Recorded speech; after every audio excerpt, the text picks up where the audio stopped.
అందరికీ నమస్కారం అండి. తెలంగాణ రాష్ట్ర ప్రభుత్వ ఉద్యోగులకు పెండింగ్ బకాయిల చెల్లింపులకు సంబంధించి మరియు పదవీ విరమణ వయసు అనేది 24 సంవత్సరాలకు పెంపుకు సంబంధించి ఇంపార్టెంట్ అప్డేట్స్ అయితే రావడం జరిగిందండి. సో ఈ వీడియోలో వీటి గురించి పూర్తి వివరాలు అయితే తెలుసుకుందాం.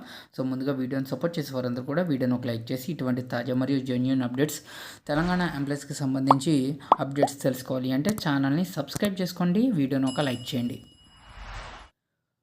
రిటైర్మెంట్ ఏజ్ 64 సంవత్సరాలకి పెంపు. సో దీని గురించి పూర్తి వివరాలు అయితే తెలుసుకుందాం.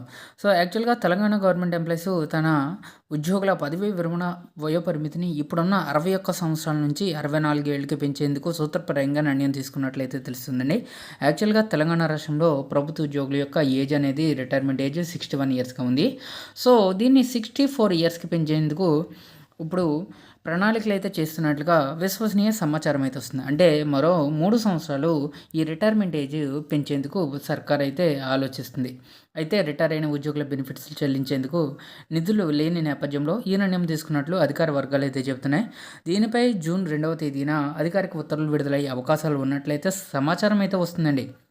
అయితే ప్రభుత్వ ఉద్యోగుల పదవీ విరమణ వయసు మరో 3 ఇయర్స్ ఎక్స్టెండ్ చేయాలని చెప్పేసి తెలంగాణ కాంగ్రెస్ ప్రభుత్వం సూత్రప్రాయంగా నిర్ణయం తీసుకుందని సచివాలయంలో జోరుగా ప్రచారం జరుగుతుంది. ఈ విషయంలో ప్రకటన చేయడమే తర్వాయి ఉన్నతాధికారులు చెబుతున్నారు. రాష్ట్ర అవతరణ దినోత్సవం జూన్ 2వ తేదీన లేదా ఆ తర్వాత ఎప్పుడైనా ఈ నిర్ణయం వెలువడే అవకాశాలు ఉన్నాయని అంటున్నారు. ప్రస్తుతం తెలంగాణలో ప్రభుత్వ ఉద్యోగుల రిటైర్మెంట్ ఏజ్ అనేది 61 సంవత్సరాలు. ప్రస్తుతం అందున్న సమాచారం ప్రకారంగా దీన్ని 64 సంవత్సరాలకి పెంచనున్నారు. రాష్ట్రంలో ప్రభుత్వ విభాగంలో సుమారు 3,56,135 మందికి పైగా రెగ్యులర్ ఎంప్లాయీస్ వివిధ స్థాయిలో విధులు నిర్వహిస్తున్నారు. రిటైర్ అయిన తర్వాత ప్రభుత్వ ఉద్యోగులకు సర్వీస్ పొడిగింపు ఉండబోదని 2025 జూన్ నెలలో జరిగిన మంత్రిమండలి సమావేశంలో నిర్ణయం తీసుకున్నారు. కాంగ్రెస్ ప్రభుత్వం వచ్చిన తర్వాత జరుగుతున్న ఈ ప్రచారానికి పులి స్టాప్ పడింది. అయితే తెర వెనుక మాత్రం 3 సంవత్సరాల సర్వీస్ పొడిగింపై ప్రతిపాదనలు సిద్ధం చేసి పెట్టారని విశ్వసనీయ వర్గాల ద్వారా తెలుస్తుంది. ప్రభుత్వ ఉద్యోగులతో పాటుగా outsourcing contract daily wage NMR గౌరవ వేతనంతో సుమారు 4 లక్షల మంది వరకు రాష్ట్ర వ్యాప్తంగా పనిచేస్తున్నారు. ఇక ఉద్యోగుల వివరాలను ఆధార్తో అనుసంధానం చేసేందుకు మాజీ ప్రభుత్వ ప్రధాన కార్యదర్శి శాంతికుమారి ఆధ్వర్యంలో ఒక కమిటీని కూడా వేశారు.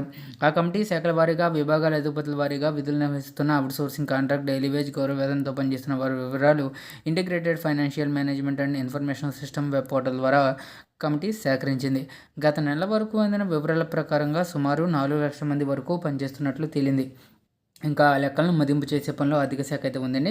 అయితే చాలామంది ఆధార్కు అనుసంధానం చేయలేదని ఈ ప్రక్రియ ఈ నెలలో పూర్తయ్యే అవకాశం ఉంటుందన్నారు.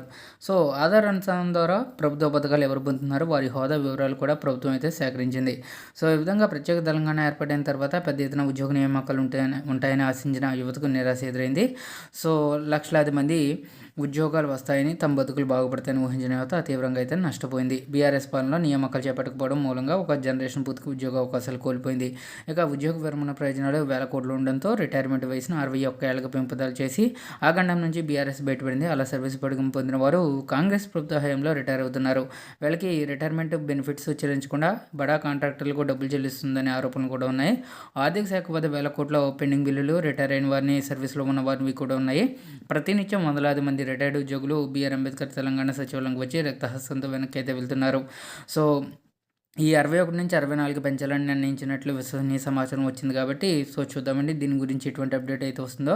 సో యాక్చువల్గా రిటైర్మెంట్ అయిన వారి పెండింగ్ బిల్లులు 10,000 కోట్ల వరకు ఉన్నట్లు అంచనా. సో కేసీఆర్ సర్కార్ రిటైర్మెంట్ వయసు అయితే పెంచింది.